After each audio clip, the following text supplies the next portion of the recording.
Hi, I'm Rick Grant, and this is Walking the Virtual Dog. Now, this is the show where we take a step back, take our virtual dogs for a walk so we can think about the IT industry, but we do it through the lens of the IT industry analyst. To make sense of it all, we call on veteran industry analyst practitioner Thomas Ward Lynch, who joins us now. Thomas, thanks for being here.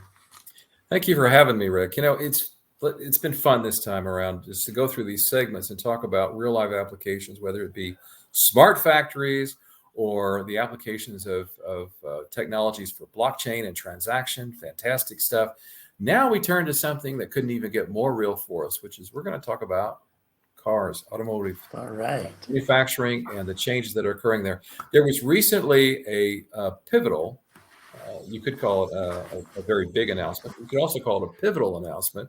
But to actually give context to that, we're going to go back about a month ago, and we're going to take a look at an analyst article that was guest written by two analysts from Frost&Sullivan. And we're going to look at that information first. And the title of the article was How Automakers Are Embracing the CASE, C-A-S-E, Revolution. Now, the CASE actually stands for Connected, Autonomous, Shared, and Electric Revolution. Okay, now this article was written by Joe Praveen Vijayakumar and Bangladesh Paransanthi. And again, these are analysts for Frost&Sullivan. They wrote a guest article. It was published in several publications. I cite Meta FN in this particular broadcast. But it was a discussion that gave a creative look to areas of monetization that were coming up. So we're setting the context, if you will, for the announcement that was recently made by a major car manufacturer. So taking a look at the rapid digital transformation, technical advances, and evolving consumer demands, they're opening up new, dynamic, and importantly, continuous revenue streams across the automotive value chain. So we have a whole new value chain, a whole new modality to take a look at, a whole new model of financials for the automotive industry. And the contrast with the revenue limitations are associated with conventional one-time vehicle sales, which is what we do now, right, Rick? We go up to a car dealership or online and we buy a car, right? And it's the end of it. Well, what we're finding is there's some seismic shifts going on in the business models, and it's linked to the transition of the automotive industry from the hardware and products towards software and services. Okay, so taking a look at this whole environment, let's take a look at some of the new areas that they discussed are available for monetization. So let's start with number one. Connectivity and automation, autonomous vehicle technologies are highlighting revenue opportunities. Just consider connected vehicle data. Okay, this is in-vehicle features, connected apps, digital payment systems, and the upselling of autonomous capabilities. Here, the massive volumes of data generated by connected vehicles will allow automakers to design features that directly target customer needs and how you use your car. And not everybody uses the car exactly the same. This will also create a range of cross-selling retail opportunities for automakers. Simultaneously, connected supply chains will support new revenue opportunities in prognostic maintenance services, even as connected apps generate revenue from subscriptions, premium features, and support services. So I'm not going to get into the examples that the analysts provided for Toyota and Ford, but I have to just kind of sideline this note right now, Rick. I absolutely love the feature with Target now that I do not have to get out of my car. I can just drive up to a spot. They come out with my stuff, and I don't even have to go inside. Oh, good Lord. How long until all the big box stores do this? That's crazy. I had to go. I was like, oh my gosh. Because this weekend, you know what happened? I had to go into a Target store. I hadn't gone into a Target store in over 2 months because I've been using this feature and it's so wonderful. But the thing about it is, this is the beginning of the transformation, the change. If there were better technologies integrated into my car, in terms of the supply chain issues and also logistics issues, this could get even better. That's amazing. Okay, number two, increasing vehicle electrification. We're not just talking about electric vehicles, but we're also talking about the revenue streams that come with it. The charging, the component, the battery sales, the after-sales servicing, it's all completely different. It's a new model. Co-development of scalable EV platforms and other automakers. Commercialization of EV charging networks. You got to find out where you got to go to get the vehicle charged if you're in a strange town, right? And the provision of premium services at charging stations present additional business opportunities. And these are business opportunities for the manufacturers. But it also is an opportunity for all kinds of partnerships. Again, they've got examples about Mercedes and so forth, Nissan. But just take that in for a minute and consider some of the programming that's necessary for sequential lineups of charging stations in different towns as you drive your way from, say, Kansas City to Denver. Well, Thomas, it's businesses we haven't seen in the past, right? This is a whole Right. new, yeah. Wow. Absolutely. And then it gets down to the emerging MaaS, which is mobility as a service segment. We're talking about all kinds of different angles here. We're talking about car sharing, corporate car sharing, ride hauling, micro mobility sharing, demand responsive transit, carpooling, and multimodal parking and charging. All of these are part of the new model. Purpose-built vehicles for fleets and subscription-based sales offer monetization potential. So you might make an investment in a car instead of just buying a car and keeping it to yourself. It might be a car that you share, but you've got to have software to do it. You've got to have the mobility as a service capabilities. And also, whoever your customer is or whoever is paying you for this, they're going to have that capability too. It's a ubiquitous computing model that has to be cloud-based. It's amazing. Wow. Is this going to change the way ride-sharing services currently work? I mean, are we going to see Lyft built into new cars or something like that? We could, because again, it depends on the function of the vehicle, what the vehicle was made for, and then also what what the investor is looking to do with the car that they're buying or the car that they're buying a portion of. You might not buy a whole car in the future, Rick. You might just buy part of one. Ooh. Okay, so let's take a look at number 4, asset monetization. Asset monetization, I'm just going to say this because I don't have one, but I see it all the time. A Harley Davidson jacket. Okay. All kinds of monetization comes out of brand loyalty and what is happening because manufacturers are beginning to really leverage social media and other ways of providing touch to customers and the potential customer base. They're generating the prospect of additional revenue streams, excuse me, but they're also, they're selling, and they're using social media platforms to publicize branded content and interact directly and more effectively with their customers, leveraging online platforms. This is asset monetization. So they're selling premium merchandise, and then they're leveraging all kinds of AR and VR tools to do that. You might walk into a showroom in the future. There may not be any inventory. There may not be any cars there, but there's going to be an AR VR tool for you to know exactly what it feels like if you drive this car that you're looking to buy. Lots and lots of changes, which now that we've covered the context, then the big announcement makes a whole lot of sense. So this came from another guest article that was written, and it talks about the fact that GM has now decided that they are going to have a built-in native operating system. They're severing connections with Android Auto and CarPlay from their upcoming electric vehicle line in the mid-year of 2024. And in its place, GM envisions a built-in OS system, built-in operating system. GM has declared that it has always viewed Android Auto and CarPlay as a temporary step in the long-term move towards a more seamlessly integrated native OS.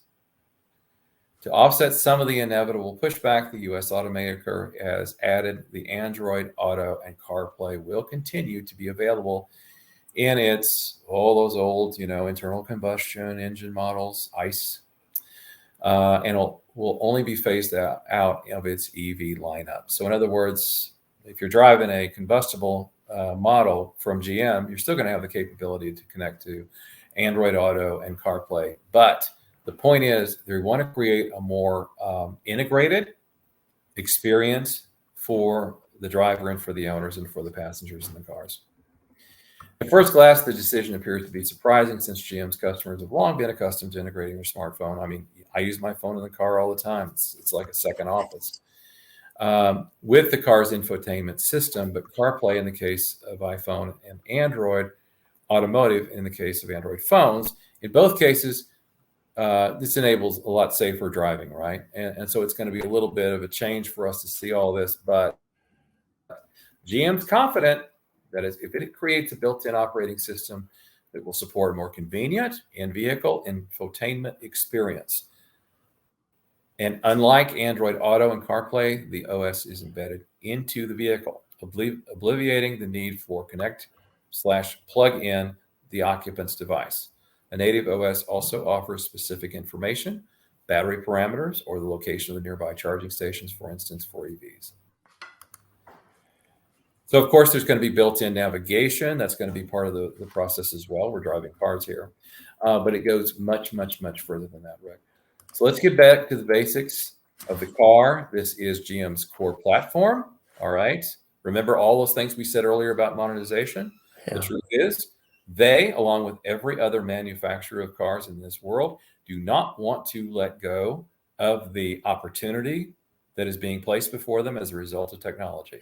No, I get that, Thomas, but launching a brand new OS is no simple matter. I mean, do you have any concerns about their ability to actually pull this off? Well, I think there's so much driving it in terms of opportunity, and they see the monetization that they're going to make sure that it works. Now, there's two reasons why GM wants to do this. So let's go to those. And these are, of course, under the eyes of the analyst. Integration and cost efficiency. Okay, that's the number one reason. Since all future GM vehicles run on Google using GAS, they no longer need to offer additional hardware to project the phone on their infotainment device. It replicates this for General Motors. This helps them reduce costs, albeit a fraction of a few dollars per vehicle. However, considering the millions of vehicles that are sold with phone projection capability, the cost savings can add up quite nicely to a tune of a few $1,000,000. Secondly, the push for more connected service features and eliminating the need for a data plan on the phone completely. Wow, that would be so cool. But if you think about it, whenever you plug into a device, you are constantly doing data exchange. And this integration feature will allow navigation to be pushed as a service in GM vehicles, thereby spurring more connected vehicle features. However, there's some valid doubts whether or not this is going to be able to be a $599 price tag, or however GM plans to roll out the pricing and the structure of the pricing or structure of the payments. It's a double-edged sword for them, and it might backfire, but they're willing to take that risk because consumers would expect navigation to be part of the infotainment device, and changing them to use navigation and subscribers serve to a data package is where the issue will lie. So it's just a matter of, are you going to pay for this here, or are you going to pay for it somewhere else? Taking the data plan out of the consumer's mobile is going to be the difficult task for GM, no doubt. At the same time, consumers do not want to pay up subscription charges for redundant features, such as Google Maps on their phone versus Google Maps on their infotainment device. But I don't know about you. I use Google Maps when I'm in the car. That's whenever I do most of my work. So, So there's a driving force of monetization overall, which is why I set that up first. I wanted our viewers to see that this is based upon not a spur of the moment decision on the part of GM, and frankly, I expect other manufacturers to follow suit. It's an understanding that the new opportunities are available now, and they want to take advantage of them. And they also want to keep that platform their platform. Well, that makes sense, but boy, we're going to have to watch it, Thomas. I mean, there's so many ways that could go sideways. I don't know. It could possibly go wrong. No, I think that what we have here is very smart people making some very smart decisions about the direction that they want to take their company in the future, and also what kind of assets that they want to make available to their consumers to keep those consumers buying their product and keep their brand loyalty in place. Yeah, that makes sense. And you set that up for us really well, Thomas, because It's clear from what you showed us that the opportunity would be very difficult to ignore. But climbing up to get it, that's going to be a bit treacherous, it seems. Maybe not. We'll see. Like you say, very smart people. I don't know. Well, it's a matter of also integration. I mean, we all have Android, we all have Apple, we all have our own set of applications that we use, and it's a matter of integration with all of the technology providers in order for this to work seamlessly for a customer. And so there's a lot of partnerships that have yet to even formulate that we're going to see in the near future as a result of this. Yeah, that makes perfect sense. Now, you've given us some great stuff to think about this week. What's the final word? The final word this week is for us to step back for a moment and actually consider the fact that we're talking in this particular episode about a very traditional business that's literally been around for well over 100 years at this point. And yet, look at what we found. New opportunity, new revenue, new ways of doing business, new ways of using a very, very old piece of technology called the automobile. And I have to say that I'm giving a nod to my great uncle. He was the first to get a driver's license in his county back in the days. Just as soon as he got out of World War II, he got his first driver's license, and it happened to be the first driver's license for the county on his Harley Davidson. But the fact of the matter is that, look at this.